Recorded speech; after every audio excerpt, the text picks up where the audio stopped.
let's talk about Sweden now. They are always in the mix in the tournament here. You see up on the screen on the goaltenders, Jacob Markstrom, Linus Olmark, and Philip Gustafsson.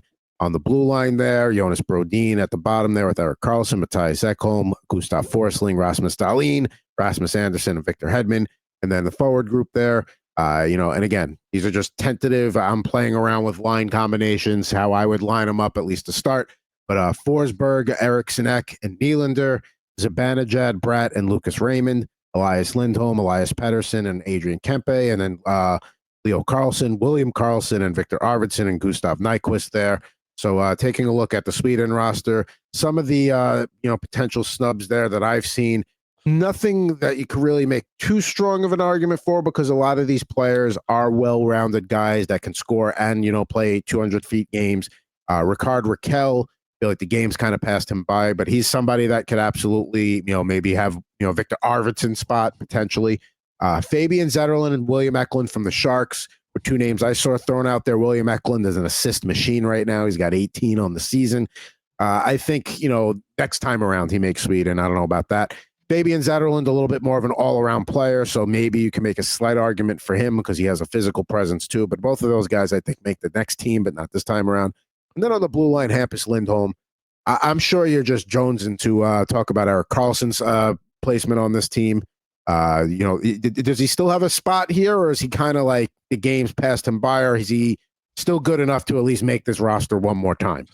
I think he's still good enough to be here. Like, I know his skating is not what it was once, but I think he's good enough to be on this team. And again, you don't have to ship him out there for 30 minutes. It doesn't have to be. You can protect him. You can give him different matchups. It's possible. I got two players wrong from Team Sweden. So at least I feel good. I got everybody but Gustav Nyquist. I had Ricard Raquel there. For Jonas Brodin, I had Rasmus Sandin instead. So the rest of that lineup looks like as it should. There wasn't a lot of pickings, right? Like, even if Mika Zibanejad's not playing well, he's still Swedish, so he's still making the team, right? It is what it is. I am happy to see Erik Karlsson there. I mean, Victor Arvidsson was a choice. That's for sure. Yeah, He has not been good. I had three wrong. I had William Eklund as part of it over Victor Arvidsson. I don't know why. I don't know why Arvidsson's there, but I mean, good for him, I guess. The goaltending to me was obviously the easiest here. This is Philip Gustafsson's job, his starting job. I think Jacob Markstrom backs him up. Linus Ullmark is Swedish, so he is there because of it. I don't think he sees any action, but the way Philip Gustafsson has played this year and the way Team Sweden's back end is built, that is, man, those are elite. I don't think they have the best offensive defenseman as part of that team, but that is a really solid defense group. That's going to be hard to play against. You can roll all those guys out against the best players on the other side, and you don't have to worry about it. There's not a single player there that I'd be like, I don't know, maybe Erik Karlsson, I'll shelter him a little bit, but the rest of those guys, you could just roll them out, whichever one. Well, they have balance. You have a guy that can move the puck and a guy that's going to shut it down. And it's like you said, you can roll any of the, like you said, maybe shelter Karlsson a little bit, but any of those pairings can play against any of the other team's lines. And it's not, there's no downgrade in quality. It's not, you're not going to see the top line. You're not going to see the top two pairings get 25 minutes and then that third pairing get 15.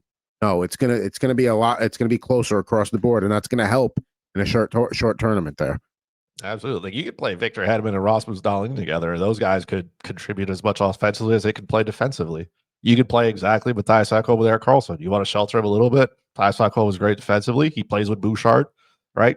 Same type of thing, more offensive than defensive Karlsson is. So just an really good defensive team here. They may not score the most goals in the tournament, but they will make it extremely difficult for you to score against them. And I saw State of Survival. He mentioned that Zibanejad shouldn't be there, but I mean that's one of those where it's like, okay, if he shouldn't be there, then who's going to be there? He's still a quality center, and while he is absolutely part of the Rangers' problems, he's not the only problem on the Rangers right now. So maybe getting him out in this Four Nations face-off, getting him around this talent in the tournament, maybe they'll turn around. I hope he turns around before this tournament starts because it's still a couple months away. But nonetheless. I think Sweden's got a very balanced roster. Gustafsson over Markstrom. If you had said that maybe a month and a half ago, I'd say you're crazy. But no, the way Minnesota's played and the way he's been a big part of that, and I'm sure Devils fans, maybe on the surface they're like, "Oh, Markstrom should be there." No, no, no. You want him to be packed up. You want him fresh. Don't want like you. He's for the playoffs. He's not for the regular. And you could play both of those guys. But yeah, Omar kind of is just there as the third guy. So yes, Team Sweden looking good. Nyquist also borderline, but again, he also had a pretty good year with Nashville last year. Arvidsson's the one glaring one. That's and people might be like, "Oh, Carlson's young." No, Carlson plays in every situation for Anaheim. He's fine. He'll do just fine with the Swede on that team.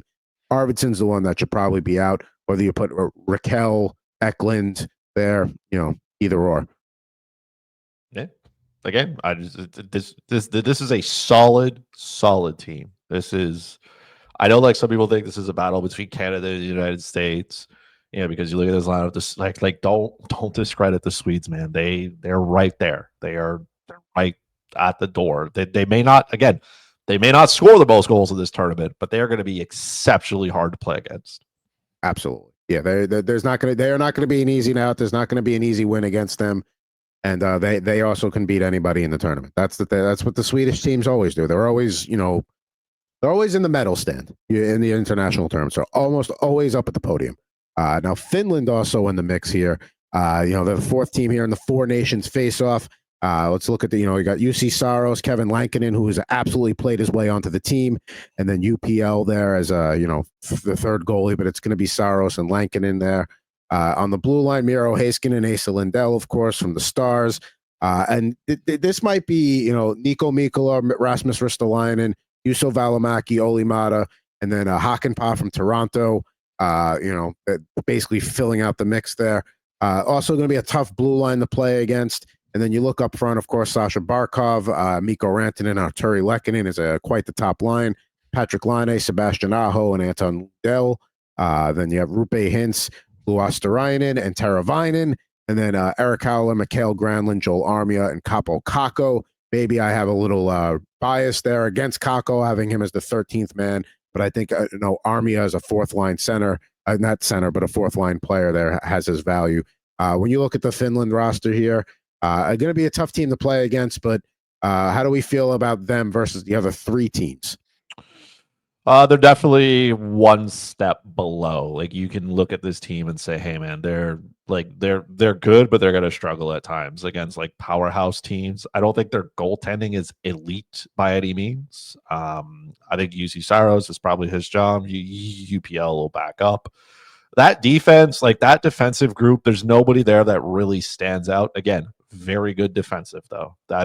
That's a blue line that is going to be very good defensively, but you're not going to get a ton of offense from. They're out there to do their job, and that's it. To me, like the best defenseman there is Miro Heiskanen, and he's not exactly a guy who lights up the lamp most nights. So that is definitely going to be a struggle here. Their forward group is fine, but it's going to lack a little bit of depth here. Like when Joel Armia makes any type of national team, that's kind of stating how deep your roster is, which is not very deep, right? Laine comes back. He's been injured as well. He's still part of this team. Again, as he should have been. This team is probably going to be more of a defensive group, right? So again, guys who could play both sides of the ice here. So you're talking about Barkov. You're talking about Aho. You're talking about, Rupe Hintz. There are a lot of players on this team that are great two-way players. I would say Mikko Rantanen is the elite sniper on this team. Like he's that guy who's going to be counted on most nights to have to fill the net. The rest of those guys are going to be really good. They're going to be in a lot of low-scoring games. You're not going to see Finland putting up 5-6 goals here. If they eke out 2, that's already going to be much. 3 is like asking quite a bit. I mean, you look at the two Panthers they brought with Lundell and Luosterainen. They're going to be, again, those are more shut down forwards that, yes, they can put the puck in the net, but their goal is to be a tough team to play against every night and grind out victories. In terms of snubs, I saw somebody mention Joonas Korpisalo, who's playing well when he does get a chance with Boston. Jesperi Kotkaniemi amongst forwards. Although I don't know if there's anybody I'd really take out for Kotkaniemi up there. Maybe Kako, but again, Howla is playing well. Granlund is having a very good season. He's kind of like that straw that stirs the drink here. In San Jose with some of the younger guys on the second line. Teravainen, probably back nine of his career at this point, but on a good line, he can still contribute. Maybe it'll feel good for him to be out of Chicago for a couple of games and maybe play on some winning hockey. But yeah, I mean, definitely the fourth ranked team here, Finland. But again, going to be a tough team to play against. Saros has not played well in Nashville this year, so we'll see how that. Because if he doesn't play well for Finland, forget about it. They're going to be 0-3 and out and done.